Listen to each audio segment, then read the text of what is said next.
مرګرو زه نزار یوسفزی تاسو ټولو ته د زړه د کومې د اختر مبارکي وایم. الله دې وکړي چې دا اختر زموږ د پښتنې خاورې د لر او بر دپاره امن راوړي، خوشحالي راوړي، وداني راوړي، سوکالي راوړي. او د اختر په دې موقع باندې زه دا ټپه تاسو ټولو ملګرو ته زمزمه کوم: که د اختر شپې لرانلې، که د اختر شپې لرانلې، که ته ژوندی زه دې په مړو حسابوم.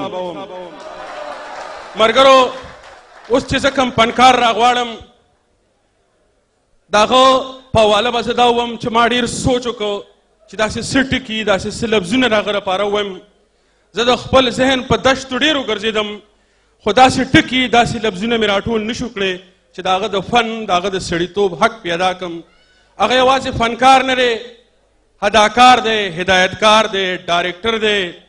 په سندرو کې، په ډرامو کې، په هر شعبه کې د فن په هر څانګه باندې خپل ځان په ولس باندې منلی دی.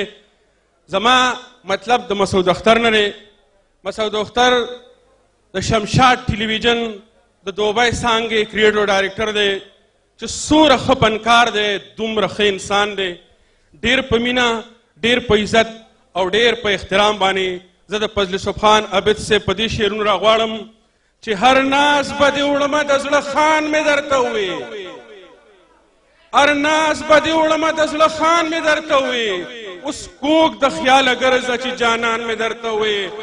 او په ما که تندرونه اوس پرې باسي نو پرې باسه، په ما که تندرونه اوس پرې باسي نو پرې باسه، په خپله مې اوچت کړلې اسمان مې درته ووې. او زه ستا د ګمانونو نور علاج کولی نشم، زه ستا د ګمانونو نور علاج کولی نشم. لا نوره مینه څنګه وي خپل ځان مې درته ووې. او ته دومره پوه نه شوې چې دا غږ د مینې غږو، ته دومره پوه نه شوې چې دا غږ د مینې غږو. عابد لیوني، عابد جان مې درته ووې. ډېر په مینه، ډېر په عزت او ډېر په احترام یې راوغواړئ. ډېر لوی فنکار، ډېر لوی اداکار دی ښاغلی مسعود اختر.